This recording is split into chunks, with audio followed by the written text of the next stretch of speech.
നമസ്കാരം. ബംഗാൾ സ്വദേശികളെ ആക്രമിക്കുവാൻ മലയാളികൾക്ക് കൊട്ടേഷൻ കൊടുത്ത ആസാം സ്വദേശി കൊട്ടിയം പോലീസിന്റെ പിടിയിലായി.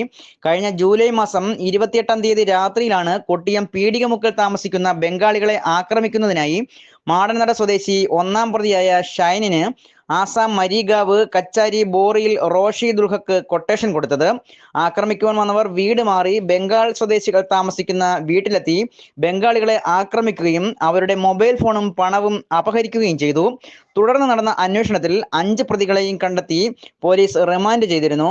ഒന്നാം പ്രതി ഷൈൻ പറഞ്ഞ മൊഴിയുടെ അടിസ്ഥാനത്തിലാണ് റോഷി ദുൽഹക്കാണ് കൊട്ടേഷൻ ഏൽപ്പിച്ചതെന്ന് അറിയാൻ കഴിഞ്ഞത്. സംഭവം കഴിഞ്ഞ് ഇയാൾ കോഴിക്കോട്ടേക്ക് മുങ്ങുകയും അവിടെ താമസിച്ചു വരവെ സുഹൃത്തിനെയും ഭാര്യയെയും ആക്രമിച്ച കേസിൽ ജയിലിലായി. ജയിലിൽ നിന്നും പുറത്തിറങ്ങിയ ഇയാൾ കോഴിക്കോട് റെയിൽവേ സ്റ്റേഷന് സമീപത്ത് താമസമാക്കി. ഇയാൾ കോഴിക്കോടുണ്ടെന്ന് മനസ്സിലാക്കിയ പോലീസ് SHO പ്രദീപിന്റെ നിർദ്ദേശപ്രകാരം SI നിതിൻ നളൻ തുടങ്ങി 3 പേരടങ്ങുന്ന പോലീസ് സംഘം അവിടെ എത്തുകയായിരുന്നു. SI അനിൽകുമാർ, CPOമാരായ അരുൺ, വിനോദ് തുടങ്ങിയവർ കോഴിക്കോട് റെയിൽവേ സ്റ്റേഷന് സമീപത്ത് താമസിക്കുന്ന ഇയാളെ അറസ്റ്റ് ചെയ്തു. വൈകിട്ട് 5 മണിയോടെ കോടതിയിൽ ഹാജരാക്കിയ ഇയാളെ റിമാൻഡ് ചെയ്തു.